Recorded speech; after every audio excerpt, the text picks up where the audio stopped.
পটুয়াখালীর গলাচিপা উপজেলার চরকাজল ও চরবিশ্বাস ইউনিয়নে এলজিইডির প্রকল্পের আওতায় 10 কিলোমিটার খাল খনন করা হয়েছে। এতে কৃষকদের আর্থ-সামাজিক অবস্থার উন্নতি ঘটছে। পলাশ হাওলাদারের তথ্যচিত্রে বিস্তারিত।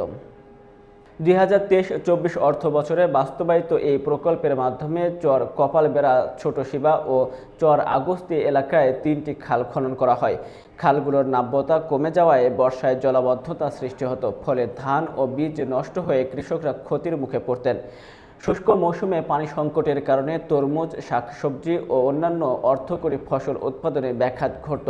সরকার নির্ধারিত সময়ের মধ্যেই 4,22,00,000 টাকা ব্যয়ে প্রকল্পটি সম্পন্ন করা হয়। খাল খননের ফলে জলাবদ্ধতা দূর হয়েছে এবং কৃষকদের সেচ সুবিধা বৃদ্ধি পেয়েছে। এতে ফসলের উৎপাদন বৃদ্ধি পেয়ে কৃষকদের আয় বেড়েছে। স্থানীয়রা জানান, এ ধরনের প্রকল্প কৃষিখাতে টেকসই উন্নয়নে গুরুত্বপূর্ণ ভূমিকা রাখবে। সারা দেশে সারফেস ওয়াটার সংরক্ষণের লক্ষ্যে এ ধরনের আরও প্রকল্প বাস্তবায়নের দাবি জানান তারা। অর্থাৎ এই কাজটা, এই যে খাল কাটাটা খুব সুন্দর হয়েছে, বা খাল কাটা হলে 1 থেকে 1,500 লোকের উপকার হয়েছে চাষিও। তার কারণ এই যে চাষিরা যে ওই যে দেখতে বছর এই যে তরমুজ চাষি, তারপরে এই যে মেশিনটা পানি দিতে আছে, এগুলো সবচেয়ে এই খাল কাটানো এত উপকার হয়েছে। এই খালটা খননের জন্য আমাদের কৃষকের খুব উপকৃত হয়েছি আমরা, এবং সামনের দিকে আরো উপকৃত হব। এই খালের উপেক্ষা করে অনেক কৃষক আপনার উপকৃত হবে। হাজার হাজার কৃষক এই খালটায় আজকে পানির অভাবে, আমরা তরমুজ চাষি যারা ছিল তারা তরমুজ করতে পারে না।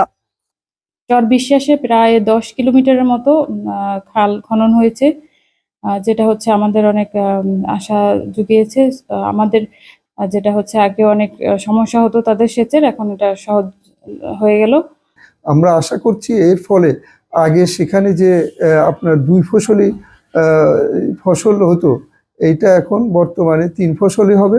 এতে যে আমরা শুধু গলাচিপা না, সারা বাংলাদেশের যে খাদ্য ঘাটতি, আমি মনে করি যে কিছু হলেও এটা বৃদ্ধি পাবে।